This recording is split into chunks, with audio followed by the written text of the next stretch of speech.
প্রিয় দর্শক, আসসালামু আলাইকুম। আজকে আমি আপনাদের দেখাবো আমার ছাগলগুলো কাঁঠাল কেমন খায়। দেখতে পাচ্ছেন দর্শক, আমার পিছনে কিন্তু ছাগলের সেই খাবারের ট্রেটা দেখা যাচ্ছে।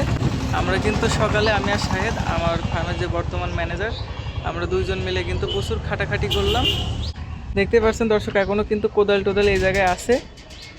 আমরা সকাল থেকে খাটাখাটনি করলাম, করার পরে কিন্তু এই জায়গাটা সমান করলাম। সমান করে কিন্তু বেশ কিছুটা জায়গা বেড়েছে। যতটুকু জায়গা ততটুকু আমরা এখন ব্যবহার করতে পারবো। এখন কিন্তু শায়েদ হচ্ছে কাঁঠাল কেটে দিচ্ছে, মানে পাকা কাঁঠাল ভেঙে দিচ্ছে, ছাগলে খাবে। চলুন দর্শক দেখানো যাক। প্রিয় দর্শক, এই যে দেখতে পাচ্ছেন শায়েদ কিন্তু কাঁঠাল ভেঙে দিচ্ছে আর দুইটা ভাইস্তে কাঁঠাল খাচ্ছে। মানে কাঁঠাল কিন্তু ভালো কাঁঠাল। আমাদের ফার্মে যে গাছটা আছে সেই গাছেরই কিন্তু কাঁঠাল। আমি গাছটা আপনাদের দেখাই। এই যে দর্শক দেখতে পাচ্ছেন, এই গাছের কাঁঠাল কিন্তু শায়েদ পেড়ে রেখেলো। রাখার পরে যখন পেকেছে তখন খাইয়েছে। ও আমার তখন বলছিল যে কাঁচাটা কেটে দেবো না পাকিয়ে খাওয়াবো।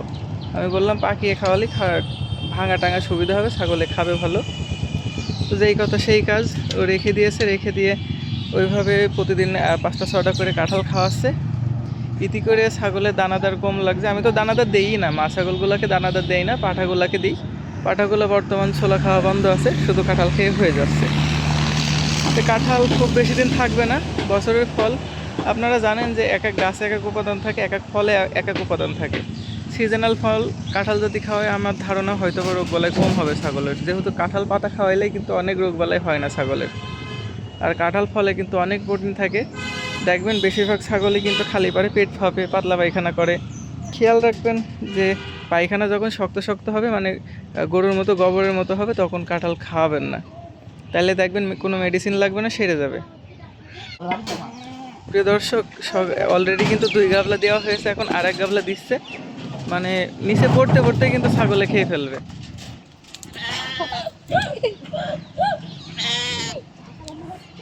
এই যে একটা ভাসতে দেখতে পাচ্ছেন, ও কাঁঠাল খেয়ে খেয়ে বের হচ্ছে।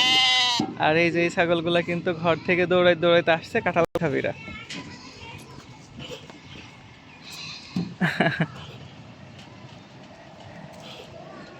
মানে কাঁঠাল কম বেশি সবাই পছন্দ করে। কাঁঠালের একটা বাজে দিক, সেটা হচ্ছে কাঁঠালের আঠা। আঠা জড়িয়ে যায় হাতে মুখে, এই জন্যে অনেকে খেতে চায় না।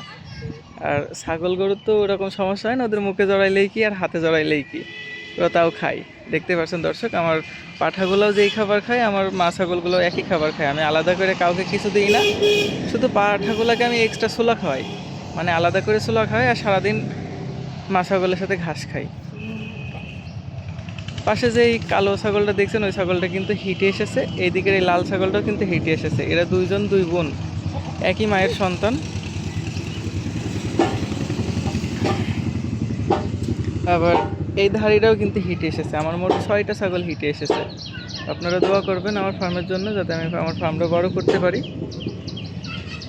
আরেকটা জিনিস দর্শক, আমি ফার্মে আরেকটা লোক রাখাতে অনেকে আমার অনেক কথা বলে যে তোমার ফার্মে এই কটা ছাগল, তোমার ফার্মে তো একজন লোকই খাটে না, তুমি আবার 2জন লোক কী জন্যে নিলে? আপনারা আবার আগের ভিডিও দেখেছেন, এখনকার ভিডিওগুলো দেখেন। আগের ভিডিও কিন্তু ছাগলের স্বাস্থ্য এতটা ভালো ছিল না, এখন যে পরিমাণ ভালো আছে তার কারণ হচ্ছে একজন লোক সে মাঠ থেকে ঘাস কেটে নিয়ে এসে দেয়। আর সারাদিন ফার্মে থাকে, ফার্মে থেকে কিন্তু সে ঘাসগুলো ঠিকঠাক মতো খাওয়ায়। সকালে দুপুরে রাত্রে ছাগলকে কিন্তু খেতে দেয়। ইতি করে কিন্তু ছাগলের সবসময় পেট ভরা থাকে। আর খাবারগুলো অল্প অল্প করে দেওয়ার কারণে কিন্তু খাবার নষ্ট কম হয়। ইতি করে আমার ছাগলের স্বাস্থ্য ভালো আছে। ছাগল আবার 6টা ছাগল হিটে এসেছে। এইভাবে যদি শিডিউল অনুযায়ী খাওয়ানো যায়, তাহলে আশা করি আমি খুব তাড়াতাড়ি আরও লাভবান হব। খরচ একটু বেড়েছে, কিন্তু লাভবানও হব। 6টা ছাগলে যদি 6টা বাচ্চা হয়, মনে করেন 6 মাসের টাকা পেয়ে গেলাম এই জায়গা থেকে। তো দর্শক, আজকের ভিডিও কেমন লাগলো অবশ্যই কমেন্ট করে যাবেন। পরবর্তী ভিডিও পেতে পাশে থাকা বেল আইকনটি বাজিয়ে রাখুন। আসসালামু আলাইকুম, আল্লাহ হাফেজ।